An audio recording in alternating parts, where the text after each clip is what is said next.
Hi, welcome. It's Meredith. I'm here with our message for Tuesday, the 12th of November, 2019. We're using our favorite Bonfire Tarot for our message today. And our card from the bottom of the deck is Eight of Wands. This has become one of my favorite cards. It's a swift moving energy, which feels refreshing. Yesterday we were getting a look inside the Wheel of Fortune, what was happening in there. At least that's what the intuition was, looking at those cards. And here we start off with the Eight of Wands today, and doesn't it feel intuitively like this is the continuation of that message? This is what it's flowing into.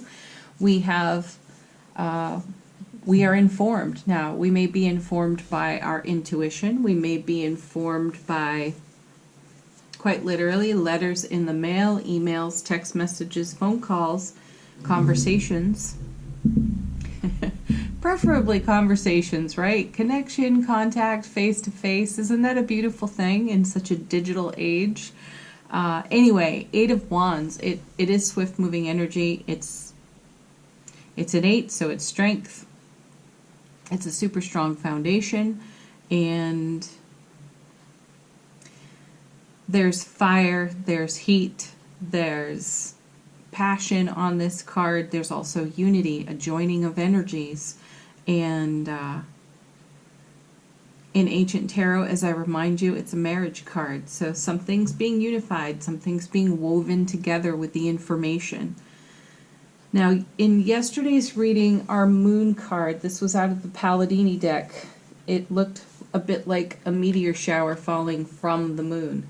And we have a bit of a meteor shower here with pine cones in Bonfire. But the point is that energy it's still flowing in. It's still raining down on us. And I do believe today we have a full moon in Taurus.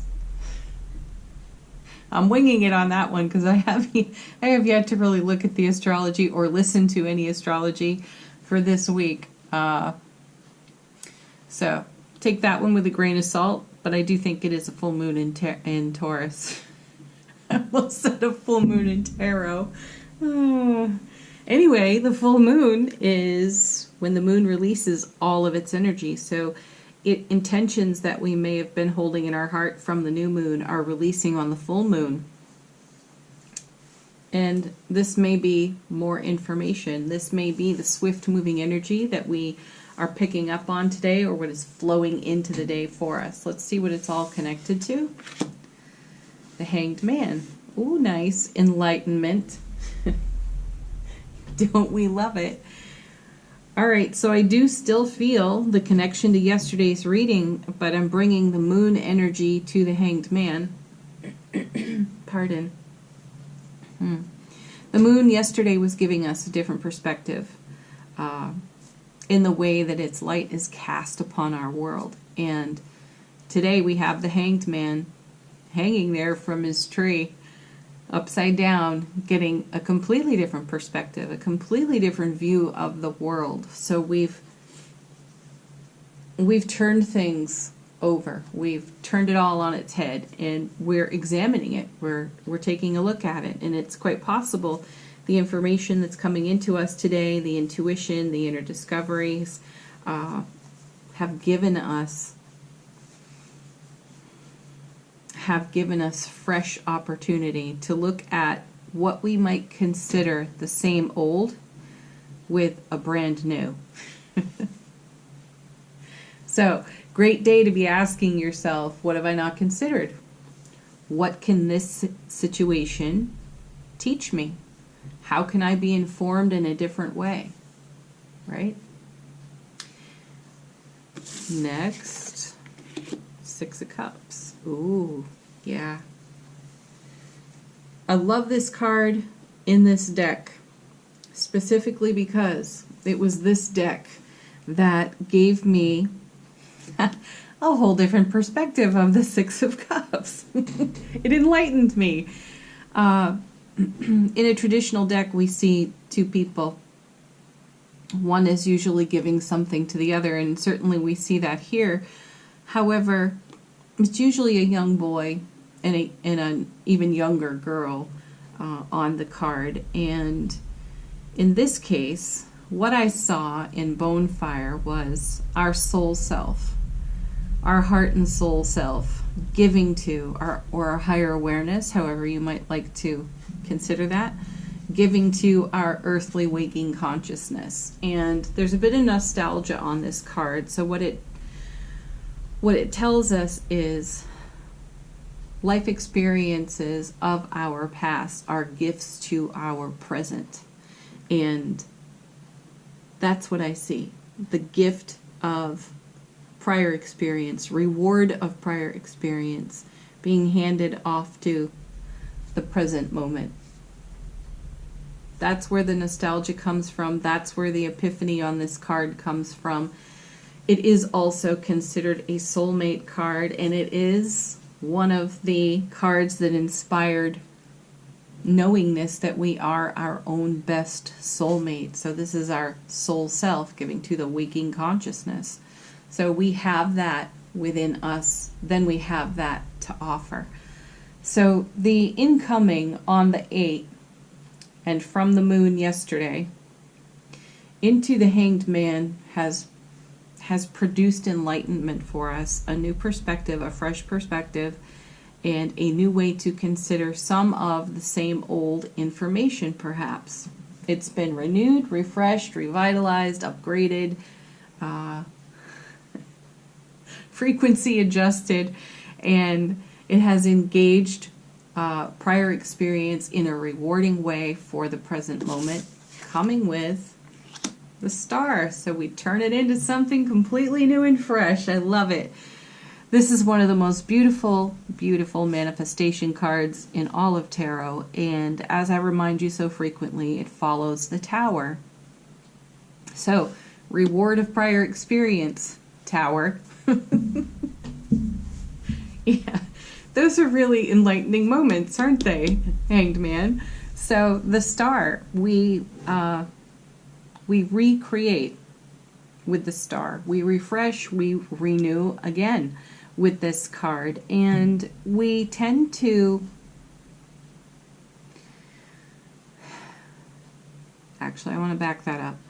This card is a beautiful embodiment of Angel Answers, let go. We tend to let go when the star shows up. We have an 8-pointed star here on the card. There are usually 8 stars. So I'm coming back over here to our 8 of Wands, but also connecting the star to the Strength card in tarot. So we've got strength in the 8 of Wands. We've got passion, we've got information, we've got knowingness. And we're handing that knowingness off to our present self. And we're using that to refresh, renew, revitalize, recreate, let go. What does it really mean for you to let go? What have you not considered? What fresh perspective can you bring to that? There's freedom and there's liberation in this card. So letting go, the enlightenment that you receive, the reward of prior experience inspires you to let go of some same old thing and have a new consideration for it, and that creates freedom. How sweet is that? Okay. Now, before I move on to Angel Answers, I have been encouraged to do a wee bit of numerology on the cards. So we have, I'm going to add those up and give you the numerology meaning out of another angel book here. This one's old and beat up on the bookshelf, but angel numbers. So anyway, we have an 8, a 12, 17, no, 6, 17. We're at 43, 4 and 3 are 7. 7 is heaven touching earth. Ooh, heaven touching earth. Beautiful. And in angel numbers, it is...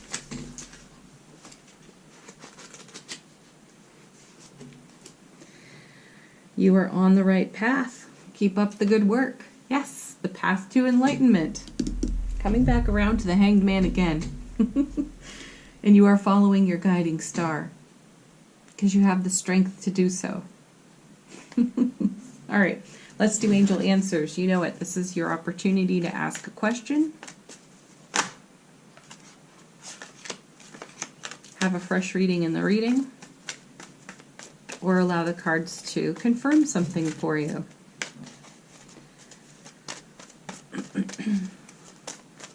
Our first card is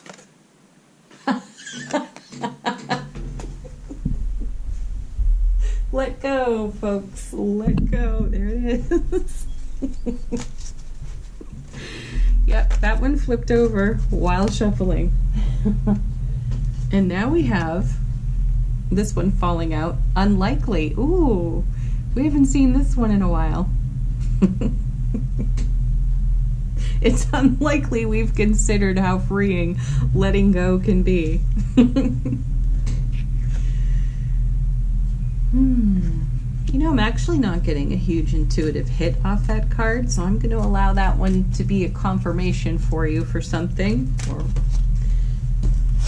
And falling out of the deck is our sweet, simple no.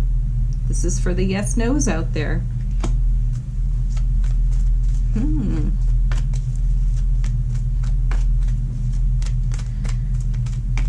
I think we need a couple more of these. They're a little bit mysterious today.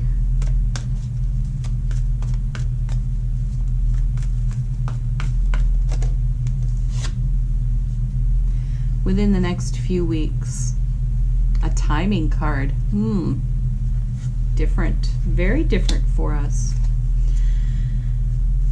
What's coming to me, actually, as I look at the no and the unlikely and the let go even, is the message that's been with us for 2 weeks about how it can appear as if nothing is happening, or there is no flow, or no growth in a situation. So we may feel like we're sitting in a no, or we may feel like we're sitting in an unlikely type of energy.